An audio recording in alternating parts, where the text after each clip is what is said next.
नमस्कार, आप देख रहे हैं न्यूज 24। आपके साथ मैं हूं प्रत्युष खरे। केंद्रीय मंत्री स्मृति ईरानी ने संसद में रोहित वेमुला और जेएनयू मसले पर विपक्ष के सवालों के बेहद तल्ख तेवरों में जवाब दिए। सरकार की ओर से मोर्चा संभालते हुए स्मृति ईरानी ने कांग्रेस पर जमकर निशाना साधा। माना जा रहा है कि संसद में स्मृति ईरानी के भाषण के बाद सरकार को इस मसले पर बढ़त मिल गई है। 5 की पंचायत में आज सबसे अहम सवाल यही है कि क्या स्मृति ईरानी ने विपक्ष की बोलती बंद कर दी और क्या यूनिवर्सिटी विवाद स्मृति राहुल की लड़ाई में बदल गई है। इस पर हम चर्चा करेंगे, लेकिन उससे पहले यह रिपोर्ट देखिए। मेरा नाम स्मृति ईरानी है, चुनौती देती हूँ, मेरी जात क्या है बताकर देखिए। संसद में केंद्रीय मंत्री स्मृति ईरानी का ऐसा अंदाज शायद ही कभी सामने आया हो। बुधवार को जब वो जेएनयू और रोहित वेमुला की मौत पर जवाब देने के लिए खड़ी हुई तो विपक्ष पर जमकर बरसी। वे कई मौकों पर भावुक भी हो गए। मैं आक्रोशित आज महोदय इसलिए हूँ क्योंकि जो जन्म देती है उस पर तुम खून का इल्जाम लगाओ तो वो स्वाभाविक है कि टूट जाए अंदर से। I am taking it personally sir. Smriti Irani ने आरोप लगाया कि वेमुला की मौत के बाद भी उसके पास कोई नहीं गया, वहां डॉक्टरों को नहीं जाने दिया गया। हालांकि केंद्रीय मंत्री के इस दावे पर अब सवाल उठाए जा रहे हैं। Nobody allowed a doctor near this child to revive this child, to take him to the hospital. Nobody allowed a doctor near him. The police has, madam, reported. Not one attempt was made to revive this child. Hanumant Rao ji ने मुझसे कहा। विपक्ष खासकर कांग्रेस पर हमला करते हुए स्मृति ने कहा कि एक बच्चे की मौत पर राजनीति की जा रही है। हालांकि खुद कांग्रेस सांसद हनुमंत राव ने इस मामले पर कार्रवाई करने के लिए कई चिट्ठियां लिखी थी। 5 की पंचायत में आज सबसे अहम सवाल यही है कि क्या स्मृति ने विपक्ष की बोलती बंद कर दी और क्या यूनिवर्सिटी विवाद स्मृति राहुल की लड़ाई में बदल दिया गया। Bureau report, news 24।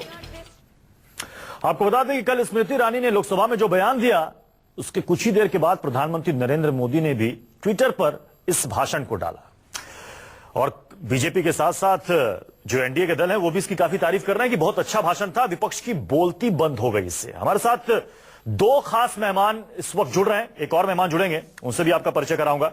Akhilesh Pratap Singh ji, Congress के नेता प्रवक्ता, साथ ही विजय सोनकर शास्त्री जी, बीजेपी के नेता, और हमारे साथ थोड़ी देर में जुड़ेंगे अमित जमई जो कि नेता है सीपीआई के। इन सब से चर्चा शुरू करें उससे पहले देखिए पहला सवाल क्या है। क्या स्मृति ने विपक्ष की बोलती बंद कर दी है? अखिलेश प्रताप सिंह जी, क्या स्मृति ईरानी के कल के बयान ने, कल के भाषण ने विपक्ष की बोलती बंद कर दी है, खासतौर पर कांग्रेस की? देखिए, स्मृति ईरानी मंत्री हैं, उनके बोलने के बाद बात खत्म हो जाती है, दोबारा उसका जवाब नहीं देना पड़ता है। अगर जवाब देना पड़ता तो आटे दाल का भाव पता लग गया होता, क्योंकि स्मृति ईरानी जी ने जो कल रोहित वेमुला पे बोला था वो सारी चीजें वो अपने प्रेस कॉन्फ्रेंस में एक 20-25 दिन पहले कर चुकी हैं और वो प्रूफ हो चुका था कि कितना उन्होंने झूठ बोला था। और उसी चीज को आज कई नेशनल अखबारों ने वर्बेटम झूठ कैसे कैसे क्या है, इन्होंने क्या बोला, फैक्ट क्या है वो बताया है। तो ये झूठ बोलने की परंपरा को, और जो एक होता अज्ञानता का दम, जिसको फैक्चुअल्स नहीं पता है, माननीय प्रधानमंत्री मोदी जी का भी वही रवैया, वही स्मृति ईरानी जी का भी, उनके मंत्रियों का है कि सब तो नहीं जानते।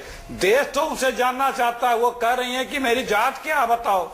अरे देश पूछ रहा माननीय स्मृति ईरानी जी तुम्हारी डिग्री क्या है ये बताओ, अपनी डिग्री नहीं बता रही हो। अखिलेश जी पूछ रही हो कि अखिलेश जी क्या है, आपने कहा कि फैक्ट्स नहीं रखे गए, जो भाषण था, जो बयान था उसमें फैक्ट्स नहीं थे। अगर आपको लग रहा था कि फैक्ट सही नहीं है और वो गलत बयानबाजी कर रही है तो उसी वक्त रोका क्यों नहीं? कांग्रेस वॉकआउट क्यों कर गई? कांग्रेस क्यों वॉकआउट कर गई? मंत्री देखिए, आपको याद है इन्होंने वही, यही जो हाउस में बोला है वही डाटा, वही डिटेल, उस बच्चे के पूरा डिटेल क्यों, किस जात का था, वो क्या, कैसे उस पर कार्रवाई हुई थी, हॉस्टल से निकाला गया था कि यूनिवर्सिटी से निकाला गया था, कमेटी में कौन थे, कौन कौन लोग थे, किस बिरादरी के थे, ये सब वो बोल चुकी हैं और उसका वर्बेटम सच्चाई सामने आ चुकी है, वो बहस में हो चुकी है। आपके कैमरे पे भी होगा। तो जो चीज का सबको संज्ञान हो चुका है स्मृति ईरानी को कौन लेता है गंभीरता? नहीं, लेकिन ये तो लोकतंत्र का मंदिर है ना, संसद है, लोकसभा है, जहां पर चुने हुए प्रतिनिधि गए हैं। वहां पर विपक्ष का भी एक अहम रोल होता है कि अगर सरकार की तरफ से कोई गलत बयानबाजी कर रहा है या फिर सरकार की तरफ से कुछ गलत योजनाएं सामने आ रही हैं, कुछ गलत हो रहा है, तो विपक्ष का यहां पर विपक्ष की भूमिका होती है कि उसे रोके, उसे टोके, ना कि आप वॉकआउट कर जाएं। वॉकआउट करने का मतलब क्या है कि आपके पास कोई जवाब नहीं था? नहीं, जब कोई देखिए सुन लीजिए, आपको फिर संसदीय प्रणाली का ज्ञान नहीं है, बुरा मत मानिएगा। जवाब दीजिए। करने का मतलब ये होता है कि आप असत्य बोल रहे हैं, झूठ बोल रहे हैं, आपको आपके इस विचार से हम सहमत नहीं, इसलिए वॉकआउट करते हैं। वॉकआउट करने का मतलब यही होता है और ये कह के वॉकआउट किया जाता है। तो थोड़ा संसदीय प्रणाली आपको नहीं पता है तो मैं आपको बता दे रहा हूँ। नहीं, तो संसदीय प्रणाली, संसदीय प्रणाली में आप ये कह रहे हैं, नहीं, संसदीय प्रणाली में आप मुझे इस बात से माफ कीजिएगा अखिलेश जी, आपने मुझे संसदीय प्रणाली के बारे में मुझे ज्ञान दिया, कहा कि मुझे ज्ञान नहीं है। क्या संसदीय प्रणाली में, देश के संसद में अगर कोई बात वहां पर फैक्चुअल मिस्टेक है तो अगर आप दुरुस्त करना है तो आप उसे दुरुस्त कर सकते हैं बतौर विपक्ष या कोई भी सांसद। और कई बार हुआ भी है कि अगर कोई मंत्री उसमें कुछ फैक्चुअल एरर होता है तो उसको तुरंत सुधारने के लिए टोका टोकी होती है। क्या जवाब दीजिए, ऐसा नहीं होता क्या? तुरंत टोका टोकी नहीं होती है, लोकसभा में, विधानसभा में भी नहीं होती है। और अगर कोई किसी बहस के अंत में मंत्री उसका जवाब देता, उसके बाद कुछ बचता नहीं है, और अगर बजट है तब तो उसमें कुछ सप्लीमेंट्री होता है। लेकिन हाँ, जब कभी दोबारा किसी इशू पे बहस होगी तो उस पे उस चीज को आदमी कोट कर सकता है कि आपने ये फैक्चुअल मिस्टेक किए थे माननीय मंत्री जी, फैक्ट ये है। लेकिन जब एक बहस का समापन वो मंत्री करता है, फिर उसके बाद विपक्ष के लोगों को नहीं बोलने का या किसी को अधिकार होता है। ये है लोकसभा की परंपरा। विजय सोनकर शास्त्री जी, आपने सुना अखिलेश प्रताप सिंह जी को, ये कह रहे हैं कि स्मृति ईरानी ने जो कल उनको लेता लोकसभा में जो बयान दिया, जो भाषण दिया, वो कुछ नया नहीं था। 25 दिन पहले भी वो यही चीज दोहरा चुकी हैं, इसलिए कांग्रेस ने वॉकआउट किया, क्योंकि वो बार बार वही चीज दोहरा रही थी जो कि यही झूठ फैक्चुअल दोहरा चुकी हैं, और वो असत्य है। अरे हाँ, जवाब दीजिए विजय जी।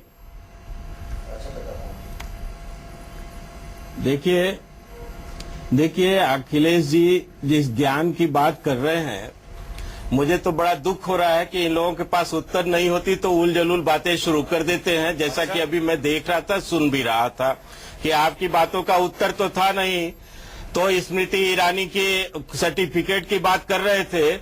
मैं तो पूछता हूं कि राहुल गांधी या प्रियंका के सर्टिफिकेट या सोनिया के सर्टिफिकेट को भी दिखला दे। इतने पढ़े लिखे लोग हैं, इतना घमंड है इनको, अपनी बर्बादी का इनको घमंड है इतना। अरे इनको उत्तर देनी चाहिए, और उत्तर का तरीका ये नहीं होता है। ये लोग बहुत अपने को जो समझ रहे हैं, ईश्वर ने इनको कहां से कहां तक पहुंचा दिया। देखिए, मैं जरूर इतना कहूंगा कि कांग्रेस पार्टी जिस तरह से देशद्रोहियों के साथ खड़े होने का काम किया, चाहे वो हैदराबाद यूनिवर्सिटी में हो, चाहे जेएनयू में हो, उसकी कलई खुल गई है। ये लोग जिस तरह से कहते हैं कि नहीं, वहां तो मनुवाद का विरोध हो रहा था, वहां तो हिंदुत्व का विरोध हो रहा था, हिंदू एजेंडे का विरोध हो रहा था। अरे अफजल के नारे लगा करके डॉक्टर अंबेडकर का इस्तेमाल किया जा रहा है। ये तो नया सूत्र इन लोगों ने प्रतिपादित किया है। इसका जवाब इनके पास नहीं होगा। मैं दावे के साथ कह सकता हूं कि जिस तरह से हैदराबाद यूनिवर्सिटी में या जेएनयू में अलगाववादी ताकतों ने, देशद्रोही ताकतों ने कदम उठाया था, उसका साथ कांग्रेस वालों ने जिस तरह से दिया था, इसका इनके पास कोई उत्तर नहीं होगा। लेकिन विजय जी, जो बात यहाँ पर कांग्रेस कह रही है, आज तमाम अखबारों में भी ये खबर छपी है कि जो कल बयान कोट किया था स्मृति ईरानी ने लोकसभा में, कि वो कह रहे हैं कि 17 तारीख के बाद सुबह 6:30 बजे तक कोई डॉक्टर रोहित वेमुला उस बच्चे को अटेंड करने नहीं गया था। लेकिन जबकि एफआईआर में भी यह दर्ज है कि पुलिस वहां पर पहुंची, डॉक्टर वहां पर पहुंचे, डॉक्टर को कॉल गया, डॉक्टर राजश्री जो कि सीएमओ थी, वो ये कह रही है कि वहां पर डॉक्टर, बतौर डॉक्टर वो वहां पर गई।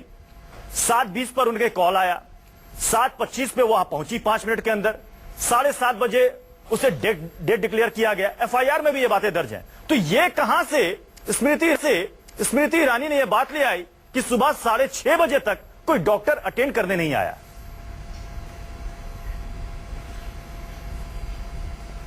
विजय जी, नहीं देखिए, सच्चाई है और उस सच्चाई को उन्होंने डॉक्यूमेंट के साथ प्रूव किया था।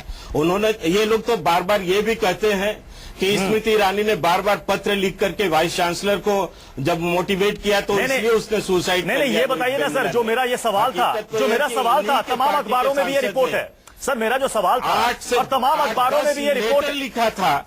1 मिनट विजय जी, मेरा जो सवाल था और तमाम अखबारों में भी ये रिपोर्ट है, और जिसको कोट यहां पर अखिलेश प्रताप सिंह जी भी कर रहे हैं कि ये फैक्चुअल एरर है, ये फैक्ट्स के साथ छेड़छाड़ है। जो बात स्मृति ईरानी ने सदन के अंदर कही, मैं आप कहूं तो मैं एक बार फिर से सुना देता हूं कि अगले दिन सुबह 6:30 बजे तक किसी ने डॉक्टर को रोहित के पास जाने की इजाजत नहीं दी।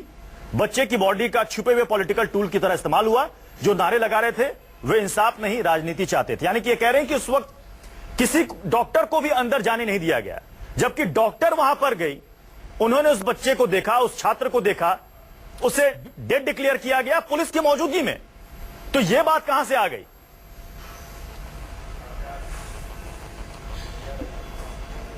विजय जी, नहीं देखिए, बिल्कुल ये सही बात है कि जो लोग वहाँ षड्यंत्रकारी लोग थे, जिनकी वजह से उसका निधन हुआ था, जो वो सुसाइड किया था, उन लोगों ने उसके बॉडी का इस्तेमाल करने के लिए उसके आसपास भी उसके घर वालों को भी जाने नहीं दिया, किसी डॉक्टर को नहीं जाने दिया, बल्कि योजनाएं बनाई जा रही थी। इतना नहीं, उसके फिर मेरे सवाल का मैनेज करने, फिर मेरे सवाल का सीधा उत्तर आप नहीं दे रहे हैं विजय जी। नोट में भी मेरे सवाल का सीधा उत्तर आप नहीं दे रहे हैं। जवाब नहीं है, आया या नहीं, उनके पास जवाब नहीं है। अखिलेश जी कुछ कहना चाहते हैं? अखिलेश कुछ जी कहना जा रहा हूं, अभी बता रहा हूं। अखिलेश जी, आप कुछ सवाल करना चाहते हैं इस मसले पर? सीधा उत्तर दे रहा हूँ अखिलेश जी, नहीं, मैं सीधा उत्तर दे रहा हूँ कि वहाँ पर छात्र, देखिए सुनिए, मैं आपको बता रहा हूं, मैं आपको याद दिला रहा हूँ, इनके पास कोई जवाब नहीं है के लिए, क्योंकि सब मेडिकल डॉक्टरों से भी दूर मैं बोलूं, और ये बात बिल्कुल सही है। क्या सही बात है? क्या सही बात है, बता दें। सही है, बाकी सारे यानी कि जो बात केंद्रीय शिक्षा मंत्री ने कल लोकसभा में कही वो सही है, या फिर रोहित वेमुला क्या जो कल बात केंद्रीय शिक्षा मंत्री ने लोकसभा में कही वो सही है, या फिर पुलिस की FIR रिपोर्ट सही है, क्या वो डॉक्टर, वो CMO सही है? आखिर सही कौन है? जिस डॉक्टर ने अटेंड किया वो अगर ये कह रहे हैं, मैं बता रहा हूं कि मैं उस वक्त मौजूद था, थोड़ा ये बतलाना चाहता हूं होंगे कि ये देखिए, इनकी मजबूरी है स्मृति ईरानी को डिफेंड करना, थोड़ी इनकी मजबूरी है, ये व्यतीत होंगे, लेकिन मैं जवाब बता रहा हूँ। 1 सेकंड विजय जी, अखिलेश जी अपनी बात पूरी करें, उसके बाद मैं अमित जमै जी के पास भी जाऊंगा। चलिए, समय का मेरी भी सुनिए। बिल्कुल, अमित जी मैं आपके पास भी आ रहा हूँ। अखिलेश जी, हाँ, वो खामोश है तो मैं बोलूं जी, वो खामोश हो जाए तो खामोश हो जाए हमारे साथी भाजपा के। देखिए, मैंने पहले भी कहा, अरे खामोश है भाई, आप बोलो तो आप तो झूठ बोलोगे में बोला, लेकिन सच्चाई तो ये है कि वहाँ पर छात्रों ने उसके शरीर का सुन ले जरा के लिए, जरा सुन ले, वहाँ पर सुनने का मुद्दा नहीं है ना, सुनने का मुद्दा नहीं, सुन नहीं सकते, सुन नहीं सकते, तो आपकी बंद हो गई है। आप बोलिएगा, गलत बोलते हैं, झूठ बोलते हैं, आपकी व्यथा समझ सकते हैं। इस समय कोई चारा ही नहीं है। झाग आ गया आपके मुंह में, नहीं, झाग आ गया मुंह में, दांत होठों पे झाग आ गया, थोड़ा खामोश हो जाए, सुन ले। आप लोग तो भारत की बर्बादी देखना चाहते हैं, अभी बता रहा हूँ, आप लोग तो खामोश है तो मैं बता रहा हूँ। विजय जी फिर मौका मिलेगा, मैं आपको म्यूट कर दो, इनको मैं सबक सिखा देता हूँ। अभी मैं सबूत के मैं देखिए, यही बात जो स्मृति ईरानी जी ने पार्लियामेंट में बोलना तो है नहीं, वही बात कुछ दिन पहले प्रेस कॉन्फ्रेंस में बोली, लेकिन शांत, और जो है, और वो सारा फैक्चुअल्स यार कहां से बुला लाए हो आप इनको, वो सारा फैक्चुअल्स जो है वो सामने आ चुका है, उसमें कोई बताने की आवश्यकता नहीं है। वो उसी तरह से तथ्यात्मक झूठ बोलते हैं जैसे, अब सुनिए, अब ये राष्ट्रभक्त है, राष्ट्रभक्ति पे इनके जरा आ जाइए। जब गुलाम था देश, अंग्रेज राज करते थे, तभी अंग्रेजों के साथ थे। इनकी राष्ट्रभक्ति तब जो है अंग्रेजों की चमचागिरी करने में थी।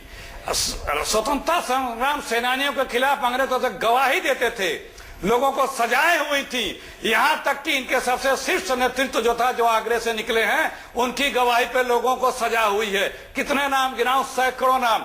और वर्तमान में भी कश्मीर और पंजाब में उन अलगाववादियों राष्ट्रद्रोहियों के साथ हाथ मिलाए हुए हैं अपनी सत्ता के लिए, और ये दूसरों को सर्टिफिकेट बांटते हैं कि फला मैं अमित जमाई का रुख करूंगा। अमित जमाई जी सिर्फ सत्ता के भक्त कल केंद्रीय शिक्षा मंत्री स्मृति ईरानी ने जेएनयू के मसले पर भी कहा कि देखिए जेएनयू के अंदर क्या होता है। उन्होंने कई सारे उदाहरण वहां पर गिनाए कि जब बस्तर में हमारे सीआरपीएफ के जवान मारे जाते हैं तो वहां पर उसकी खुशियां मनाई जाती हैं, महिषासुर दिवस मनाया जाता है, महिषासुर दिवस मनाया जाता है। और साथ में उन्होंने यह भी कहा है कि 35 गार्ड, 3 महिला गार्ड मौके पर मौजूद थे, और उन्होंने भी अपने बयान में यह बात कही है कि उमर खालिद अनिर्बान की मौजूदगी में वहां पर अफजल गुरु के लिए नारे लगे, और उसके बाद वहां पर go India go back, Indian army मुर्दाबाद, ये नारे लगे। ये स्मृति ईरानी ने कहा है बाकायदा कोट करते हुए कि 35 गार्ड और 3 महिला गार्ड जो यूनिवर्सिटी सिक्योरिटी डिपार्टमेंट के थे,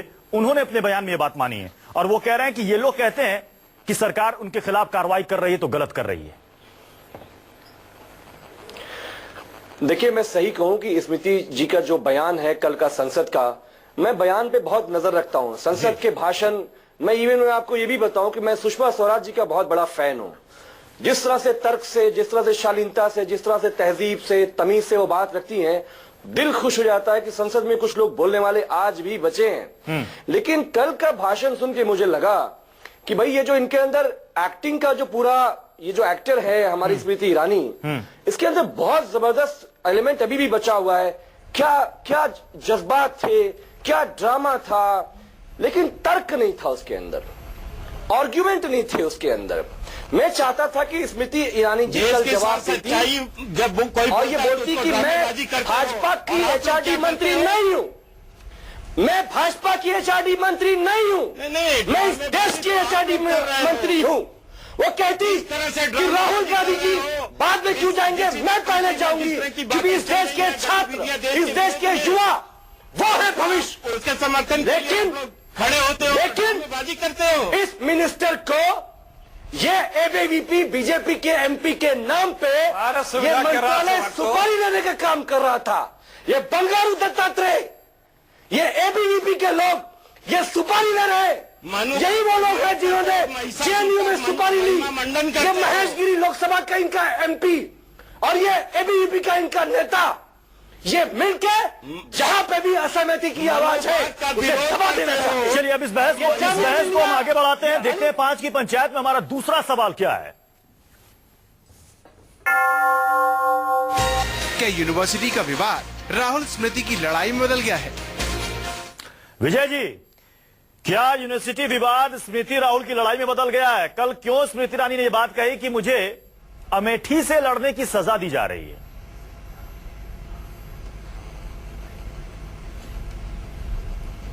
विजय जी, नहीं देखिए, ये सब बातें नहीं है। कल उन्होंने कहा है ये बात, कल उन्होंने बहुत भावुक होते हुए भी ये बात कही कि देखिए चूंकि मैंने अमेठी से चुनाव लड़ा इसलिए उसकी सजा दी जा रही है। वो आपका एमपी महेशगिरी, एक सेकंड अमित जी एक सेकंड, विजय जी जवाब दीजिए। नाम डाल के बोलते हैं कि एफआईआर करो दिल्ली पुलिस से। विजय जी, जो सवाल हमारा यहाँ पर था उसका जवाब दें आप। ये सीपीआई के व्यक्ति को जरा सा इनको समझाना होगा कि ये लोग मनुवाद का विरोध करते हैं और महिषासुर को महिमा मंडन करते हैं। यही इनकी विचारधारा है। ये कम्युनिस्ट बनते हैं और राष्ट्रवादियों के साथ खड़े होते हैं। नहीं चाहिए इनको। जिस तरह से ये लोग बातें करते हैं, इस देश को बांटने वाली बात करते हो। ये देश चाहिए, आप लोग देश को बांटने की बात करते हो और आप लोग को बोलने के लिए सामने आना हो रहा है। हेड का आवाज सवार की सोच पर नहीं चलेगा। अशफाक उल्लाह खां और भगत सिंह कम्युनिस्ट थे, वो राष्ट्रवादी कम्युनिस्ट थे, लेकिन आप लोग तो राष्ट्रवादी भी नहीं हो, आप लोग तो देशद्रोही कम्युनिस्ट हो, आप लोग तो कम्युनिस्टों के नाम पर कलंक हो। अरे कम्युनिस्टों की विचारधारा क्या है ये भी आपको पता है। क्यों कर रहा था आप लोग बुर्जुआ वर्ग की बात करते हो, लेकिन आप लोग लड़ते किसके लिए हो? देश को बांट करके किस देश पर राजनीति करना चाहोगे? विजय जी, अभी मैं जिस कार्यक्रम से आया हूँ करते हो, दिल्ली, छत्तीसगढ़, देश को बांटने की बात करते हो। के नौजवान दिल्ली में जमा है। शहीद आजम भगत की बात करते हुए 2007 में जो प्रस्तावित फिर किया गया था। भारत की बर्बादी जब भी इस पर चर्चा होती है, जब भी इस पर चर्चा होती है तो तुरंत सभी के सभी तुरंत अतीत में चले जाते हैं। उसके नाम पे कर दिया, सभी तुरंत अतीत में चले जाते हैं। उसके नाम पे कर दिया। इतिहास के पुराने उदाहरणों को यहाँ पर खोला जाने लगता है। भारत आज का जो मौजूद सवाल है उस पर किसी के पास उचित उत्तर नहीं होता, उचित जवाब नहीं होता। माफ कीजिएगा अखिलेश प्रताप सिंह जी, समय की कमी है इसलिए आपके पास नहीं आ पाऊंगा। बहुत बहुत शुक्रिया आप तीनों मेहमानों का हमारे साथ इस चर्चा में शामिल होने के लिए।